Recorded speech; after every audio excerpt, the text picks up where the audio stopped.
గౌతమ్ అయితే హాస్పిటల్లో మెలకువ వచ్చాక అక్కడ ఆశ్రమంలో ఉంటాడు. ఇంతలో అక్కడ ఉన్న ఆశ్రమంలో ఉన్న ఆవిడ అయితే గౌతమ్ని చూసి, మీరు ఆత్మహత్య చేసుకోవాలనుకున్నారా? ఎవరి కోసం ఆత్మహత్య చేసుకోవాలనుకున్నారు అని చెప్పి అంటూ ఉంటుంది. అది విని గౌతమ్ అయితే అక్కడ ఉన్న ఆరాధ్య ఫోటో చూసి అక్కడ వేలు చూపిస్తూ, ఇదిగో ఆమె కోసమే ఆత్మహత్య చేసుకోవాలనుకున్నాను అని చెప్పి అంటూ ఉంటాడు.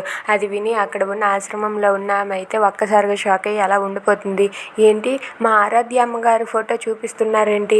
మా ఆరాధ్య అమ్మగారి కారణంగా మీరు ఆత్మహత్య చేసుకోవాలి అనుకున్నారా?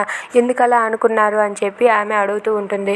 అవును, తన కోసమే నేను ఆత్మహత్య చేసుకోవాలనుకున్నాను. తను నా భార్య చనిపోయిందని నేను నిర్ణయం తీసుకున్నాను. కానీ నా భార్య చనిపోలేదు.